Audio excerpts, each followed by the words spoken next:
Hello, Renee Flamond here. Part of the narcissists, I guess we'll call it maybe armor or swagger or whatever, is that they really think that they're flying under the radar and being discreet enough and smart enough and charming enough to get away with everything that they're doing, and that you're not the wiser. And even when you do point out something to them, I have a hair on my nose, and they have a fight with you and you have it out, you're still there. So they don't care. They feel that their fight with you, they're lying to you, they're gaslighting, whatever method they use to take you off the topic of you finding something and challenging them. They feel it worked. You're still there. The fight's over. They don't internalize it and be like, oh, she feels so bad. I feel so bad. She feels so bad. No, they don't think about it at all unless it's inconveniencing them. Now, I've made videos about confronting your narcissist, or at least the topic's been inherently woven in some of my videos, and I generally say don't do so. And the reason that I say that is because I don't know if your narcissist has a tendency towards getting dangerous. And they say, the powers that be, that any narcissist has the potential to be dangerous. So that's why I always say not to challenge your narcissist. And I always admit that I did. 100% never let anything go. Never. Never. And I was not in physical danger, or at least I didn't think that I was. And it turns out I was never. It never became physical. But it's a real personal choice whether or not you confront your narcissist. So I just want to heed all that, you heed all that warning, because if you're in a dangerous spot, you have to handle it quite differently. When your narcissist finally realizes that you are on to them, you got them down, and they will flat out ignore any evidence you show them. It's not from evidence you show them, but they just know it. They can tell. You start acting different. You're gray rocking them, maybe. We talked about that, when you just sit and don't do anything. Or maybe we didn't talk about it, but I think we did. That's when you sit like a rock and you don't respond to them, and you get real passive. They can tell when you're really on to them. So 7 things I experienced happened in my relationship. And the first one is when they realize that you're really onto them, they may try the good old love bomb, but it's gonna be thick. Mine did. Oh, and they'll say every single thing that they know you wanted to hear, because they've been collecting information, right? So say you've been together 1 year, 2 years, 3 years, 10 years. They know, and it'll be thick like peanut butter. They'll go back to like, oh, on the 3rd date, you mentioned that you wanted me to go left, and I went right. Guess what? I'm going to go left. We're going to get married. They'll tell you everything that you wanted to hear. It'll be the thickest love bomb you ever experienced in your life. So that's number 1. Number 2, they swim. Oh yeah, they swim. They swim. They start to like anything. They'll promise, they'll swear on anything. It's connected. It's all connected. But they will try anything. I'll go to counseling. I will talk to anybody that you want. I will sit and talk with your friends. I mean, whatever it is, I'll throw my phone away. You can have my phone. I mean, they are swimming. That's what I picture. Just out there fighting to the death, not to drown. That's number 2. Number 3, they start to panic, because remember, you're a source of supply for them, and you're a source of validating their own self-worth.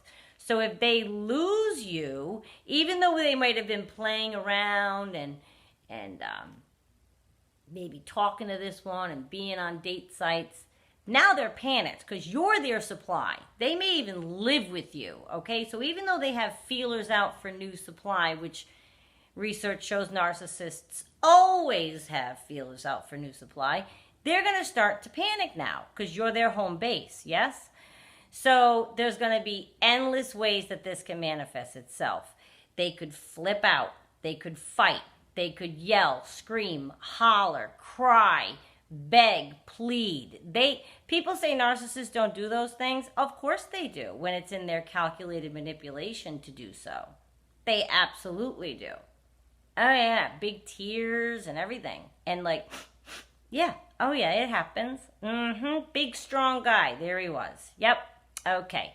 So if that doesn't work, then they're going to continue in the stage of panic and they're going to project. They're going to blame you. They're going to accuse you. Notice the turnaround. 1, 2, and 3. They're love bombing, swimming and trying to say anything and promise anything. They're panicking now, and it starts to turn around because they're losing control of you. They have to have control of all subjects. So they're losing control of you is what's happening. So they'll start all of those behaviors inherent in trying to keep you there. Because if they feel you're onto them, then now they're thinking maybe she actually will leave, okay? So projection, blaming, accusing, all of that. Number 4, if none of those things worked, now they're really going to start to look for new supply. If they've only entertained it but didn't act out yet or haven't lately or aren't today, I can guarantee you they're going to start looking for new supply even more, like tonight, like right now, like in the middle of your fight. He's online right now. Oh, yeah, right next to me on my own couch. I know.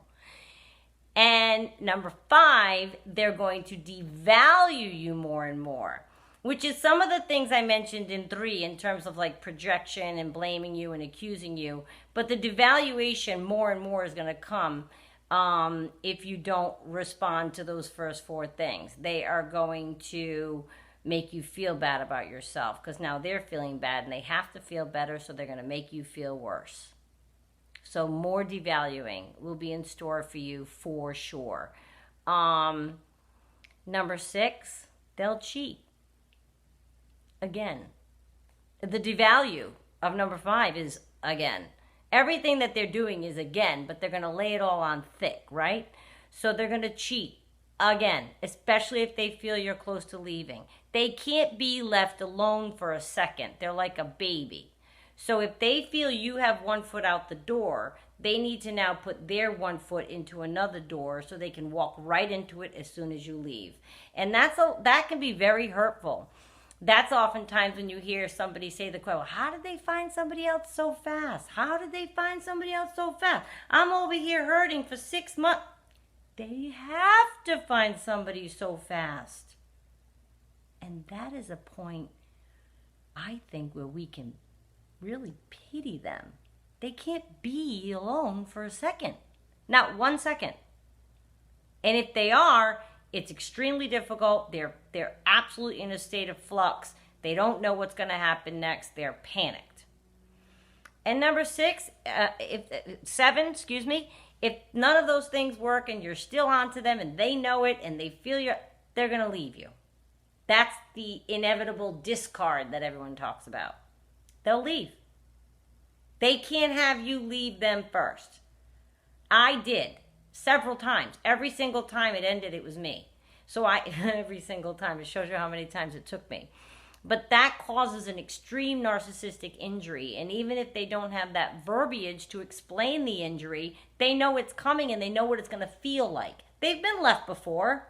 You don't think they've been left before? They're this dysfunctional. They've been left before. So they know it causes them to feel completely unglued. We know the word narcissistic injury and what that means, but they don't. So unless you discard them first, they will leave. That's where the inevitable discard will come. They cannot see themselves through the eyes of someone that now sees their faults. So when you're completely onto them, they will start to become very uncomfortable because your perfect image of them is now flawed, and they hate that. And then you say, well, why do they hoover me later then? Why do they hoover me later? If they left me or or they're mad because I left them because I saw their floor. Why are they hoover? Because they forget just like we do. They forget just like we do, and they still would rather have the supply than no supply. So when they've moved on to new supply, they're hoovering you, but they're with somebody else.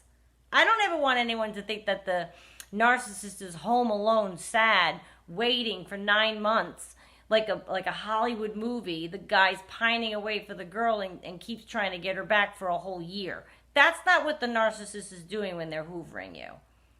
Okay? They are with someone else and hoovering you. I'm digressing. But the question that I threw out there was, well, why would they bother hoovering me if they knew I was onto their flaws? Because they want you to be a bench warmer with their old supply, and all of you sit together so they can call on you when they need you, and they'll just ignore the fact that you saw them. They're not with you constantly now, so they can probably just pick up a little bit of your company here and there and just drop you right away when you start to get anywhere near the vocabulary they have to listen to when you start throwing words at them that indicate that you do see their flaws. You see what I'm saying? So they would pick you up maybe for a little while and try to work with you, and then the minute you get difficult, boom, you're back on the bench. So those are your items, and you can expect all of them and more. When they know you're onto them and you make it clear and you confront them and you want to discuss things, it just doesn't go in a healthy direction. I really had high hopes. I'm going to communicate this. He's going to understand. We're going to have a conversation. Yeah, I was real Pollyanna about it. I really thought I had high hopes to get through to somebody and fix them, which that's another video. That's a problem that I have, that I'm working on now. So anyway, chin up, but these are the things you can expect. So tread carefully and do your research and get your ducks in a row. If it's something that you're onto them and you want to leave now, probably not the time to confront them, because they'll do all these things and they may make it difficult for you to step out that door. Okay? That's all. Bye.